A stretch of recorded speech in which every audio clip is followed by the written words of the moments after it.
พี่น้องเพิ่นว่าเราเข้าปากความยากพอมีคันเมาแน่แล้วก็โอ้ยมักไปโอนกว่าหน้าเวทีมักไปโอนกว่าศิลปินโอนกว่าหมอลำดี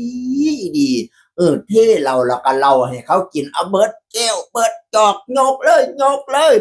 ลางเที่ยเขาก็รับด้วยความเกรงใจคันเขาบ่กินก็ไปตีแป้นตีเวทีอยู่เปะเปะเปะเอาโยกโยกโยกเบิดเลยเบิดเลยอยู่นั่นแหละโอ้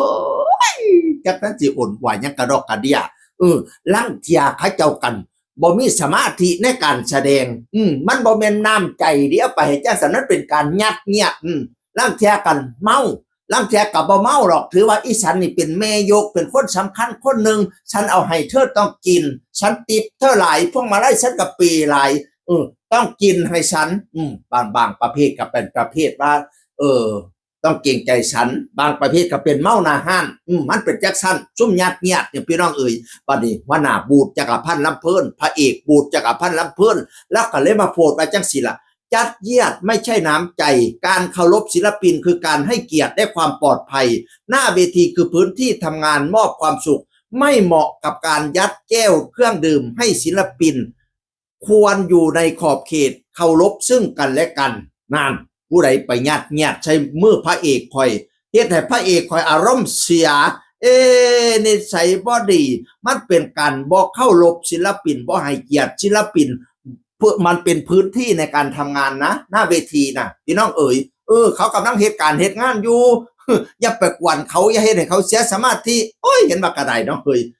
โพดหนึ่งบ่แล้วโพดอีกโพดสองแล้วโพดราจังสิล่ะผมยืนยัดชัดเจนคือหมอลำวงซ่านเราบันเทิงศิลป์บอนุญาตให้ศิลปินดื่มเหล้าหน้าเวทีครับมันคือกฎระเบียบของวงครับถ้าคุณรักศิลปินคุณต้องเข้าใจนะครับขอบคุณครับโอดบ้านเมียงนี่คือมีเปแต่ละวงก็ต้องมีกฎมีระเบียบเป็นของเจ้าของวงอื่นบ่รู้แต่วงซ่านเราบันเทิงศิลป์นี่งดดื่มเหล้าหน้าเวทีโปรดเข้าใจมันเป็นเวลาการทำงานนั่นละเพิ่นรักให้เพิ่นรักษากฎรักษาระเบียบเพิ่นแน่อย่าไปยัดเยียดเพิ่นกินหลายถ้าเขาบ่กินก็ตีพื้นเป๊ะตีเวทีเอายกให้เบิดแล้วเอาแก้วขึ้นมาผู้ใดเพิ่นคันแม่นเอาขวดให้กระป๋องให้กับดำเบิดเลยผู้ใดเพิ่นโอ้ยอ่อนกว่าดีเป็นตาหนายซุ่มขี้เหล้านี่ก็ได้แล้วก็เต้ย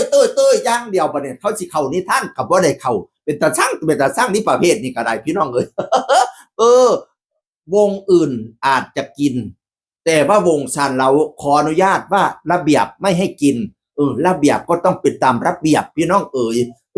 และก็หลายๆวงค่ะคิดว่าหลายๆวงก็ไม่ให้กินเหมือนกันอาจจะมีวงนี้กินได้วงนั้นกินได้แต่หลายๆวงผมคิดว่าส่วนใหญ่ไม่ค่อยอยากให้ลูกน้องกินหน้าเวทีโดยเฉพาะหมอลำใหญ่พี่น้อง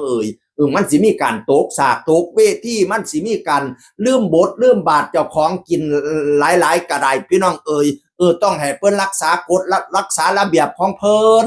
อย่าสิไปกวนเพิ่นหลายงอดเวลาเตยเขาก็สิเตยให้ฟังดอกอีพอคอยซุ่มกินเหล้าทั้งหลายเขามานั่งฟังเลี้ยงฟังเล่าก่อนว่าหน้าบูดบาไปดังนั้นหลายคนก็เข้ามาเสียว่าเป็นกำลังใจให้เด้อเป็นกำลังใจให้เด้อเป็นกำลังใจและเป็นกำลังใจให้เด้อซุ่มชีเราก็โยไว้ก่อนโยไว้ก่อนมานั่งก่อนอีพอคอย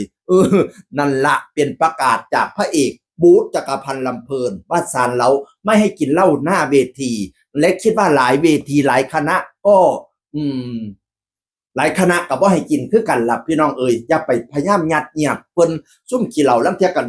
คุ้มยัดใส่มือจับมือบ่จับซื่อๆเด้อเทิงจับเทิงหยิกเทิงหยุมบางคนซากแขนเขาลงเวทีจังซี่มันเมาแล้วมันเฮ็ดไปตะพื้นะพี่น้องตั้งสติให้เกียรติเขาหน่อยโปรดทราบตามนั้นพี่น้องเสียงอื่นคนเก่าเว้าสู่ฟังสวัสดีครับ